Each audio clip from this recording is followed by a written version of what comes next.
qué condiciones de seguridad jurídica le brinda la reforma de la ley al médico, pero no lo podemos tratar como un asunto puntual, sino que hay que ver el contexto de la reforma y una reflexión que venimos realizando en el Comité de Regulación del ESCATE, lo cual llevamos al Colegio Médico, a sociedades científicas y a Sosalud, sobre el tema de la reforma.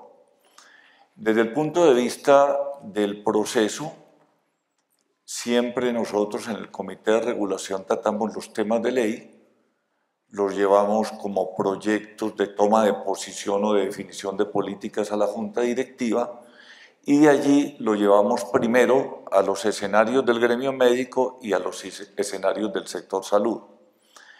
El nivel de desarrollo en este momento de esta discusión es que estamos todavía en el debate en la Comisión de Regulación y lo estamos preparando el proyecto de definición de Junta Directiva, pero a su vez lo hemos discutido en la Junta Directiva del Colegio Médico y en la Junta Directiva de Sociedades Científicas.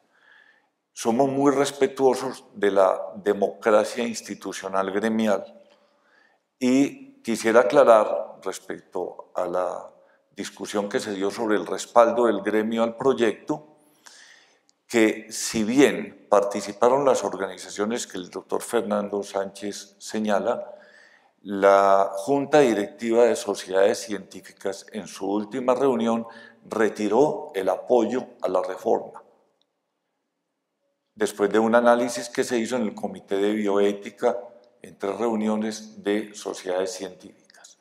La situación del Colegio Médico, respetamos la posición del presidente del colegio que aprobó el proyecto de reforma, pero no hay posición como Junta Directiva y hay diferencias en la Junta Directiva. O sea, es un proyecto todavía en discusión, no hemos logrado hasta el momento, tenemos un buen ambiente de debate respetuoso y argumentativo, pero no hemos llegado a un consenso sobre la ley en la dirección del gremio, la apreciación que nosotros tenemos. En ese sentido, podría adelantarme en decir que desde el punto de vista de debate en el gremio, el proyecto está crudo. Le falta todavía llegar a un consenso mayor y llegar a unos acuerdos. Nosotros le damos la bienvenida a todo intento de mejorar y actualizar los controles sociales, los controles normativos sobre la práctica médica. Y estamos de acuerdo con los señalamientos que hace el doctor Sánchez Torre, la exposición de motivos por qué hay que actualizar. Pensamos que la ley de ética es desactualizada.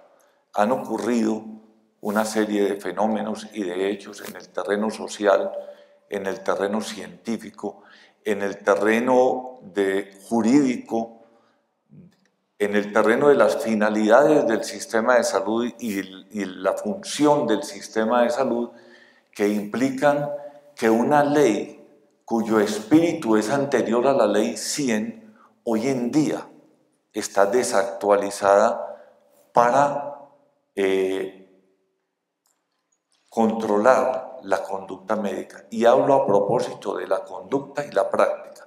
No estoy hablando de la ética y ya voy a decirlo por qué.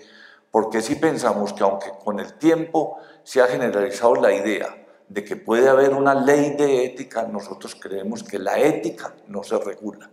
Se regula la conducta y la práctica.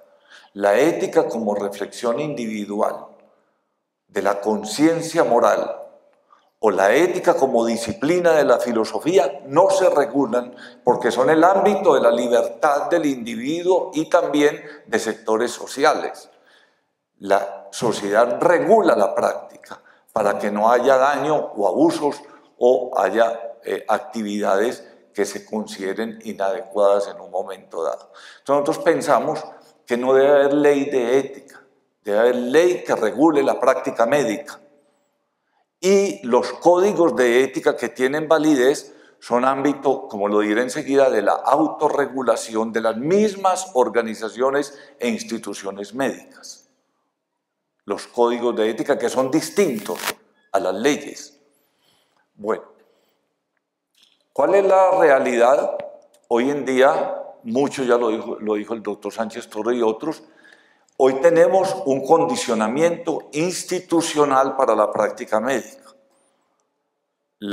El sistema de salud condiciona, modula y transforma la práctica médica. La práctica médica no es independiente de su contexto institucional, social y sistémico.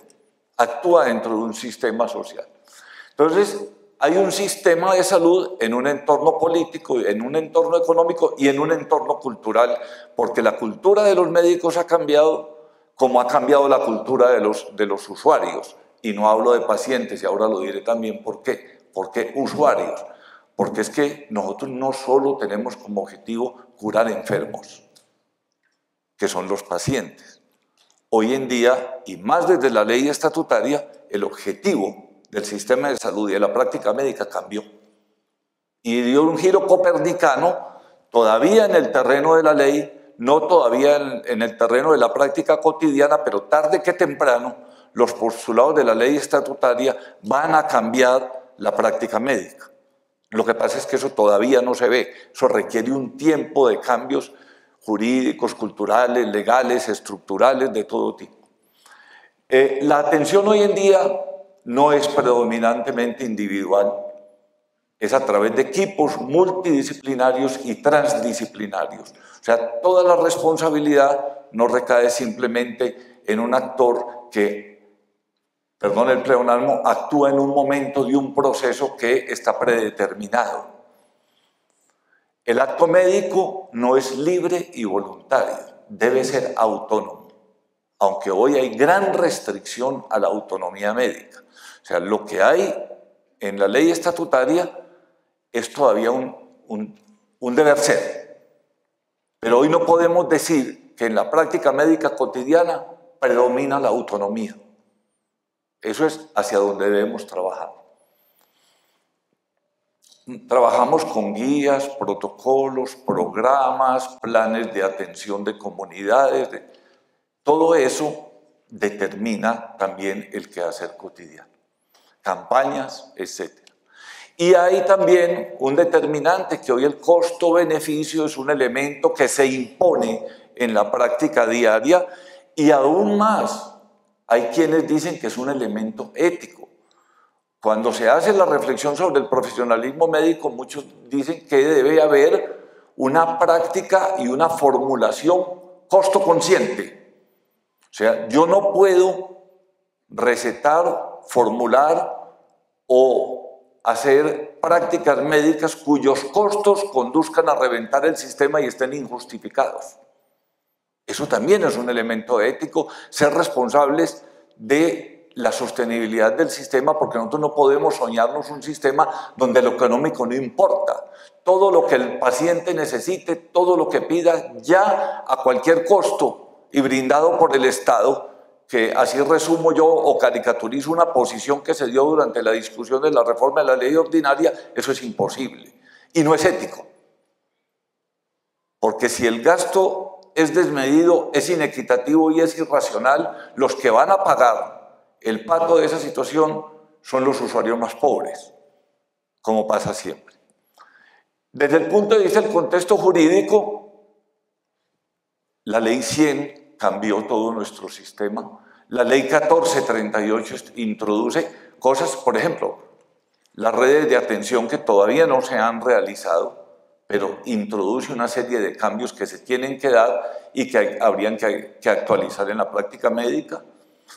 La resolución sobre eutanasia del Ministerio y ahora el proyecto de ley que hay introduce un elemento nuevo muy importante. Nosotros ya no solo somos protectores de la vida, como reza la propuesta de promesa que se hace en el proyecto de ley, sino de la vida digna, porque también nos corresponde ayudar a morir, no simplemente proteger vidas. Eso es una reflexión que introduce también un cambio muy grande ahí.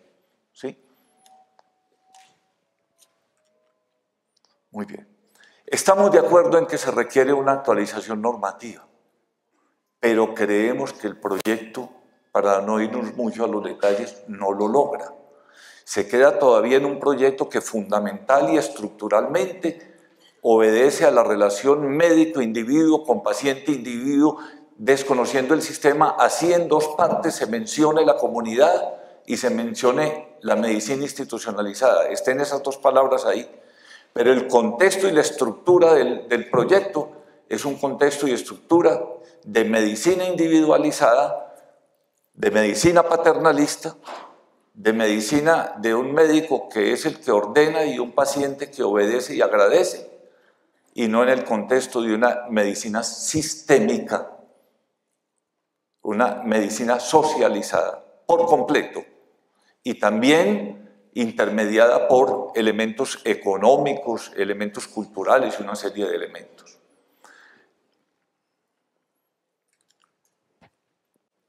Diferencias, o sea, nosotros no somos tampoco de la posición de la continuidad de la ley actual, porque esa ley actual crea y mantiene la confusión entre ética y ley. Ley de ética, lo que yo decía ahora al principio, la ética no se puede normatizar. La ley se refiere a principios, la ética se refiere a principios, a valores, a la deontología, a las responsabilidades, al deber ser. Y son enunciados generales, fundamentalmente. Y su objetivo más es generar responsabilidad en el individuo, educar y crear cultura. Esto es muy importante. Las cosas, la buena práctica médica no se resuelve solo a punta de leyes. Hay más un elemento de cultura, de la cultura del médico y de la cultura del usuario, de ambos, y ahora explico por qué. Cuando hubo el desastre en Japón del maremoto más el desastre de Fukushima, del terremoto, el tsunami, el de 3 inmensos desastres sobre una población, a mí me impactó mucho las imágenes de televisión en los días siguientes a la tragedia, cuando llegaban los carros con agua, mantas y alimentos para las víctimas de esas ciudades costeras que sufrieron todo ese impacto. Los japoneses llegaban y hacían fila. No había ningún policía, ni nadie indicando que hacían, y hacían filita. Y parqueaba el camión, y a cada uno le entregaba su paquete, y se retiraban. Y yo decía, bueno, ¿y eso cómo hubiera sido entre nosotros? Asaltábamos el camión en primer lugar. ¿Sí? ¿Sí? En primer lugar, el camión le caía una miriada de gente encima a atrapar lo que pudiera, a sacar lo que pudiera, a cuál sacaba más. El problema ahí es de policías. El problema es cuánta tropa llevamos ahí. El problema es cultura. Que la gente tiene la norma introyectada, cree que así debe ser. Y ese es el papel de la ética. El inútil papel de la ética, como decía alguien, ¿cierto? Es que la gente actúe más por convicción que por coerción. Entonces nosotros debemos tener códigos de ética y las universidades deben enseñar ética, pero también en las organizaciones profesionales no debemos decir siempre que se habla de la ética, es que las facultades no enseñan ética. Y uno se pregunta, ¿y nosotros en nuestros planes de educación y en nuestra relación con nuestros afiliados tenemos códigos de ética, insistimos en ellos y educamos en ellos? No. Entonces también ahí hay que asumir una responsabilidad.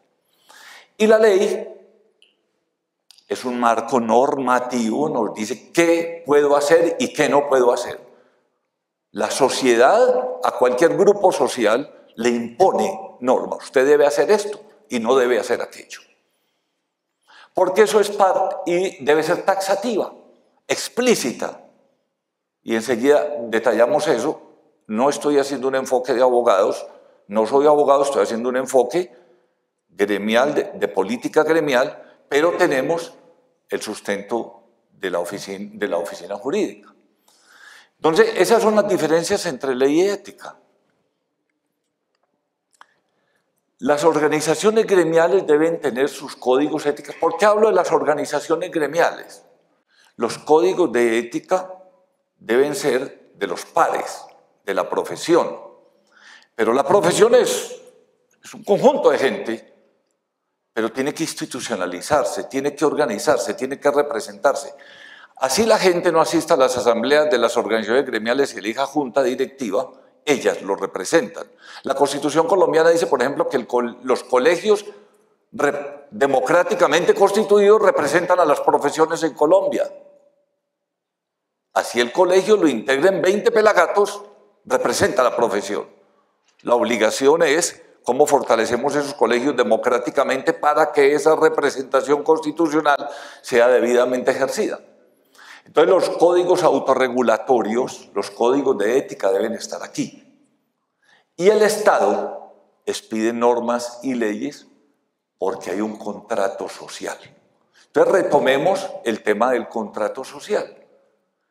A los médicos y a los profesionales de la salud, la sociedad nos encomendó la responsabilidad, y a todo el sistema de salud, de velar por el derecho a la salud.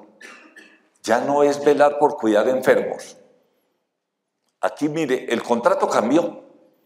La ley estatutaria de salud cambia el contrato social. El fin nuestro es garantizar el derecho a la salud, no es cuidar enfermos.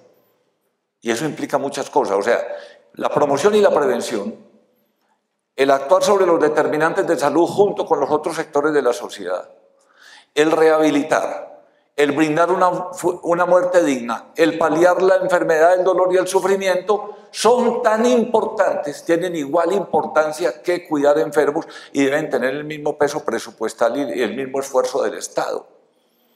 Eso es una revolución copernicana. Entonces el contrato social nuestro ha cambiado y por lo tanto ese proyecto de ley tiene que ajustarse a las nuevas exigencias del contrato social. Entonces es enseguida explico. Entonces pongo ejemplos de cómo la confusión entre ética y ley nos lleva a estructurar un proyecto que debe mejorarse. En el principio los principios son generales, pero si yo en un proyecto de ley meto un principio general tomado de la ética para sustentar la ley, porque así como son distintas tienen una relación, ese principio tiene que estar taxativamente explícito en el articulado, tiene que estar definido cuándo violo el principio de supervivencia y por qué me pueden sancionar por violar el principio de supervivencia. Lo tengo que definir, cuándo el médico, pero mire la generalidad de eso, y a uno lo pueden en una demanda condenar no solo por el artículo, sino por el principio y por la exposición de motivos, porque ahí el juez tiene un campo de interpretación tan amplio que se puede dar cualquier cosa. El problema no es tener la razón, sino convencer al juez o al magistrado en este caso, digámoslo así, pues porque es un tema. Lo mismo el principio de responsabilidad, obrar con integridad, transparencia y honestidad. Mire, si existe una ley de tránsito, la ley de tránsito no puede basarse en el principio debemos conducir con cuidado, con prudencia y ser respetuosos. ¿Se puede quedar ahí una ley de tránsito? No se puede quedar ahí. La ley de tránsito dice, usted no puede manejar a más de 80 kilómetros por hora o tal como esté permitido en una vía. No puede pasarse un semáforo en rojo. Tiene que usar el cinturón de seguridad. Tiene que hacer la revisión técnico-mecánica del carro. ¿Sí? No puede invadir el carril ajeno. No puede tener el carro sin luces, sin señal. O sea, tiene cosas explícitas y concretas por las cuales te pueden sancionar. Entonces el título principal de esta conferencia es que eso establecido así, estructurado así, da un margen de interpretación tan amplio que el médico que haga las cosas bien no tiene seguridad jurídica. Y nosotros sí tenemos interés como organizaciones gremiales en que el que haga las cosas mal sea debidamente castigado, pero el que haga las cosas bien esté jurídicamente en lo más posible, porque la seguridad absoluta no existe, asegurado. Que no esté jurídicamente inestable. porque artículos y leyes con esos márgenes de interpretación no taxativos no son reglas de juego claras. Y uno tiene que tener las reglas de juego claras, sobre todo porque aquí trabajamos con vidas humanas. Un cirujano plástico tiene que tener una regla de juego muy clara, porque ese no lleva a un enfermo a quirófano. Lleva a una persona sana y la mayoría de las veces joven. Ahí hay un tema muy bien. Entonces, el objetivo de la medicina, lo que yo decía ahora que cambia como contrato social por la ley estatutaria, es atender personas y comunidades para garantizar su derecho a la salud. No es un acto individual, inclusive le dan más importancia a las comunidades hoy en día que a las meras personas, y para garantizar un derecho. No es solo cuidar a enfermos.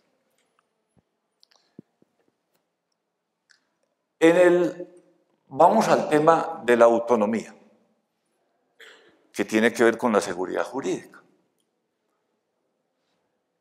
En el proyecto de modificación sobre el acto médico aparece como el acto de un individuo. No tiene determinantes ni moduladores externos alguno. La ley estatutaria habla de, primero, y lo destaco en el cuadro de la derecha de ustedes, en la autonomía de los profesionales en plural. No, del médico en singular. Esa diferencia no es gratuita y coincide con lo que venimos tratando. En el acto médico se encuentran dos autonomías. La autonomía del médico, que creo que ya adelantaron unos elementos muy importantes, y decía también el doctor Sánchez Torres, creo que era la importancia de los derechos del médico, claramente establecidos, con la autonomía de los usuarios. Hay que garantizar las dos. Aquí están en un choque de frente. Si la autonomía médica está garantizada y la del usuario no, tenemos una medicina paternalista y autoritaria, lo que se pretende cambiar. Pero yo creo que la realidad predominante hoy no es esa, aunque la mayoría de los médicos todavía no tenemos la cultura de explicar adecuadamente a un usuario qué se le va a hacer y qué riesgos tiene. Esa cultura va entrando, pero con muchas dificultades, porque todavía hay una gran inercia de la cultura autoritaria de la medicina hipocrática. Entonces nosotros no creemos que es importante explicar. Resulta que nosotros necesitamos un usuario plenamente consciente de las actividades a las que lo va a someter el médico, que las acepte y que conozca los riesgos. Entonces, la autonomía del médico y la autonomía del usuario tienen que tener un equilibrio que está dado por los derechos de ambos, y en el tema del médico creo que hay una discusión donde se ha avanzado algo, pero falta mucho todavía. Nosotros hablamos de la autonomía como individual y de la autorregulación como autorregulación profesional de los pares, ¿sí? Pero, ¿qué tan individual es la autonomía? Yo creo que la autonomía tiene dos caras. Un aspecto individual, mi conciencia moral, donde debo o no debo hacer algo concreto, puntual en un momento dado.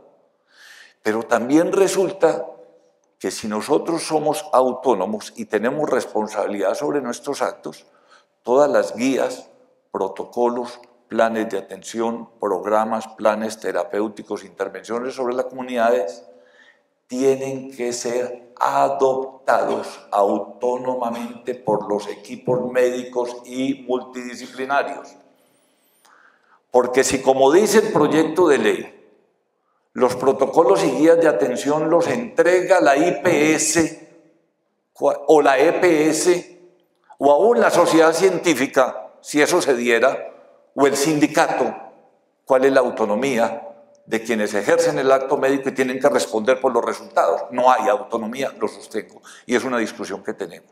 Entonces la autonomía, además del componente de la conciencia individual, tiene un componente sistémico y social. Y las guías deben ser ofrecidas, pero tienen que ser aceptadas formalmente por los equipos que trabajan con ellas, para que haya autonomía. Y la autorregulación, que nos daría también la garantía de la autonomía, tiene que ser por las mismas organizaciones de los profesionales, no por una ley externa a ellos, heterónoma, porque autos es mío, heteros es lo otro. Si la ley me impone la ética es heterónoma, no es, y se rompe con la esencia de la ética, que es la reflexión personal, que es el ámbito de mi libertad.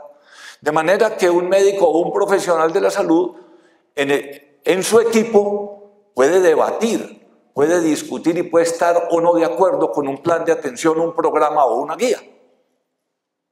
Y después buscar el mecanismo para llegar a un consenso, modificándolo lo que sea, y adoptarla y ser responsable de sus consecuencias, porque uno de los enfoques de la ética es la ética de responsabilidades.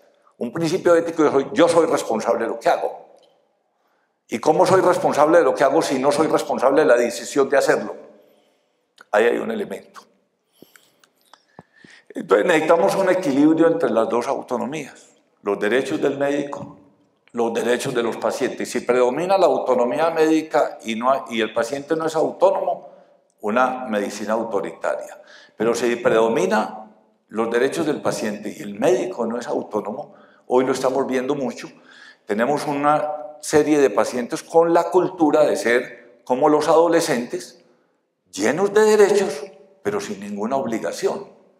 Entonces todo se lo exigen al médico. El médico es como un empleado al servicio de ellos, les tiene que dar lo que pidan, como lo pidan, no puede haber ningún resultado negativo. Entonces hay un desbalance en el tema de las autonomías. Entonces hoy la medicina actual tiene que dirimir muy bien tanto los códigos que regulan la práctica profesional como los códigos autónomos de las profesiones. Tienen que dirimir muy bien las relaciones, autonomía del usuario conquistada por la sociedad y ya impuesta por el nuevo contrato social, y la autonomía de los médicos, que nosotros tenemos todo el derecho a tenerla y que la hemos perdido en gran medida. Casi todos los diagnósticos que yo conozco sobre el sistema de salud de la Ley 100 para acá dicen que la autonomía médica se ha perdido, y es cierto en la práctica cotidiana. El acto médico, entonces, en el proyecto de reforma, médico tratante, persona individual, y la realidad es de un equipo médico multidisciplinario relacionado con una población, porque inclusive cuando ve a un usuario particular, está dentro de un grupo de riesgo. Hoy en día un elemento fundamental de los sistemas de salud del mundo es la gestión del riesgo, y la gestión del riesgo se hace por grupos poblacionales. Pues yo puedo ser Diego Acosta, pero para el sistema de salud soy un adulto mayor de 65 años hipertenso. ¿Sí? ¿Es así o no? Soy de un grupo poblacional y eso determina mi relación con el sistema. Y determina el costo-beneficio y el tipo de intervenciones que se hacen y todo.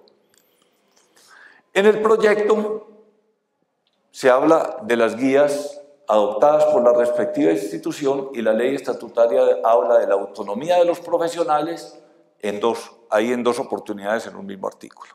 Yo digo que eso es contradictorio y debemos ahondar en esa discusión. Entonces, la relación hoy no es médico-paciente, es relación médico-paciente-comunidad. El paciente está en una comunidad, en un grupo poblacional, en un grupo de riesgo, llámesele así, ¿cierto? Y no estamos hoy en día, con la ley estatutaria, el modelo de sistema de salud nuestro no es como lo desarrolla el proyecto de modificación de la ley de ética, no es individual, medicalizada y terapéutica fundamentalmente.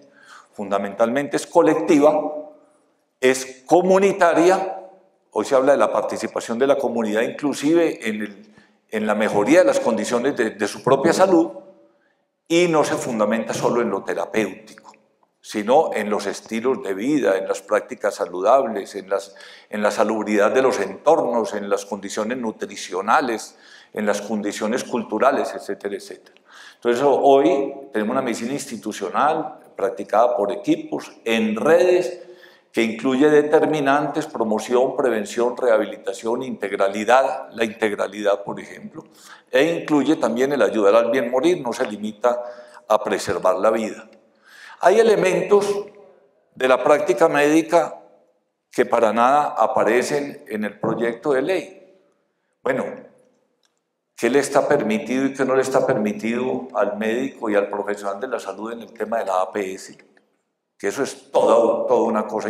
Hay hasta escuelas de APS, hay hasta fundamentalistas de la APS, hay un montón de interpretaciones. En el tema de competencias, mire, señalaban el tema del profesionalismo. Para que haya un profesionalismo de alta calidad, para que el tema del profesionalismo pegue bien entre nosotros, necesitamos primero unas cualidades técnicas muy buenas, buena capacitación, buenas habilidades, buena experticia, pero también necesitamos competencias comunicacionales. Los médicos y los profesionales de la salud somos malos comunicadores, y eso no es un adorno, no es un elemento secundario a nuestro trabajo. Es indispensable y fundamental en la relación con los usuarios la buena comunicación, precisamente también para garantizar los derechos de ellos y para que sepan los límites de lo que podemos hacer, porque no somos dioses.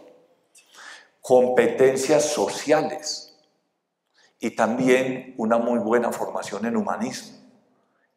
La esencia de la profesión médica y las profesiones de la salud es el ser humano. Si nosotros no somos humanistas y somos unos meros técnicos, ¿en qué estamos?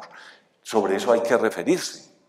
Hay que referirse a normas de seguridad, al trabajo en redes, al tema de la eutanasia y ahora con el proyecto de ley al suicidio asistido, a los condicionantes de la salud y a los temas de habilitación. Hasta dónde la habilitación puede constreñir el acto médico.